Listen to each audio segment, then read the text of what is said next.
My Dallas Cowboys, glory be, are back in business.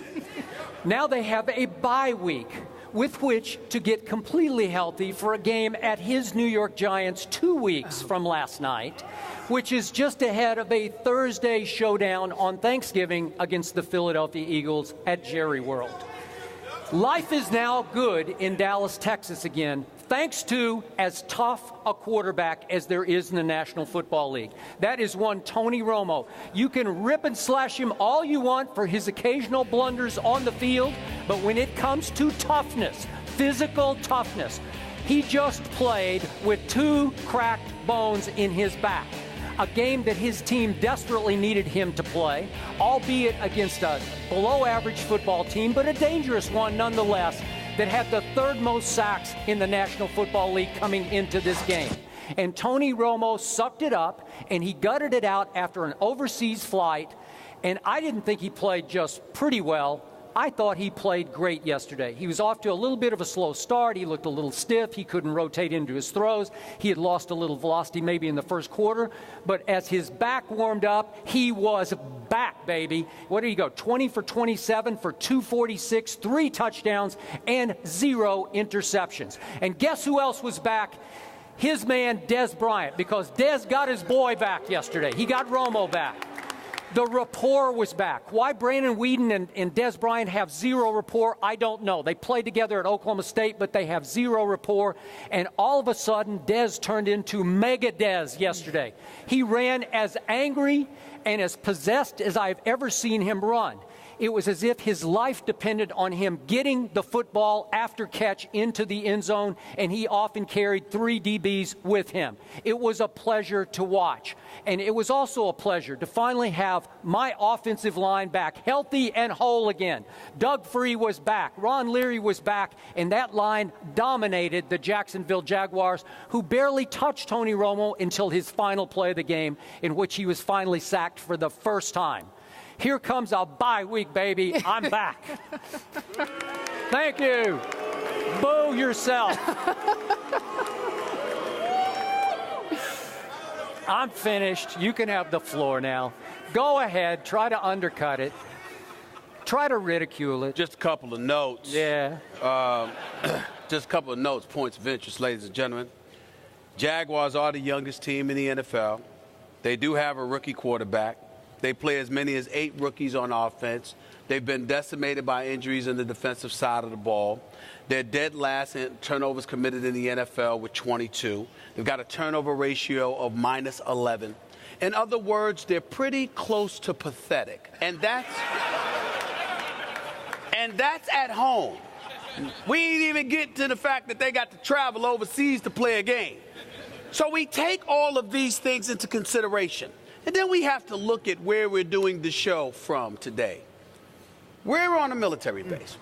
We're talking about servicemen and women. We're talking about America, tried and true, red, white, and blue, the epitome of excellence, the greatest country in the world.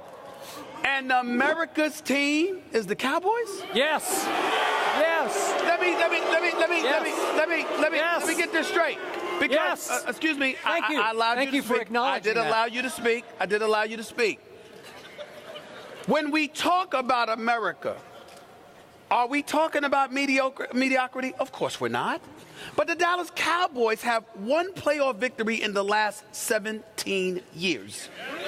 They have missed the playoffs the last 4 years.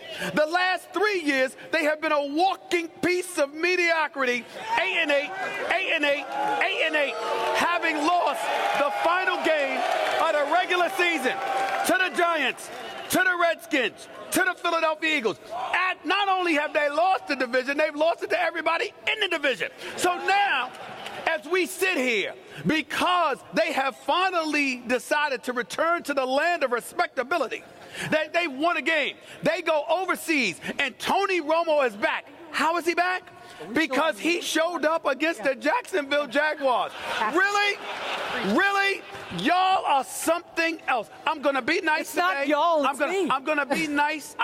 You did point out that there were Cowboy fans here before the show. See one. All I'm saying to you is this. Thousands. All I'm saying to you is this. Right here. Right here. Right here. Thank you. I see. Yeah. Thank you. I see these. All I'm saying is, Tony Romo showed up. He deserves credit for the 2 little bones cracked in his back. I understand You are that. Stephen A. But what I'm saying to you is this. No big deal, just 2 little bones. I'm going to tell you why there was no big deal. Because the man was barely touched. It was a game. It was like shadow football. Oh, you understand? okay. I mean, give me a break. So what? It means absolutely nothing. They could have beaten the Jacksonville Jaguars with Brandon Weeden. They sat up there, put poor Jerry Jones' wife in coach so he could fly first class. That was a What did they joke. do? It didn't happen. What did It they didn't do? happen. What did they do? You're lying to the American public. Did they give him a massage? Did they give him a pedicure? Did they do his fingernails? What did they do? I mean, did they cut his hair too? You're a witness, Counselor. You're a witness. What did they do for him? Go ahead. Please. Is he finished, Carrie? Go ahead. Go ahead, Counselor. Go ahead. I do have a question for Mr. Smith. Yeah, man. Our NFL guru on the show, repeating history back to me. History I know better than he does. You do know it better than me. What happened? No, I'm telling the truth. What happened when the red-hot Cleveland Browns of one Brian Hoyer? What happened when they recently went to Jacksonville? What happened in that game? They lost. They lost 24-6. The Cleveland Browns, red-hot Cleveland Browns, lost to the Jacksonville Jaguars 24-6. It also happens to be the only game Jacksonville won this year. Okay, but they did win that game. They did win that game, which is why they're dangerous. And my team, my Cowboys, could not have won with Brandon Weeden yesterday because we saw how Brandon Weeden stunk it up against the Arizona Cardinals. So to sum this up, I'm going to hold your feet to the fire after all your 8-8 talk. Yeah. Will my Dallas Cowboys make the playoffs? You have to be on the record. He's a yes. He's a yes. So they will make the playoffs. But I do believe they will not win the division. I believe the Philadelphia Eagles will win the division.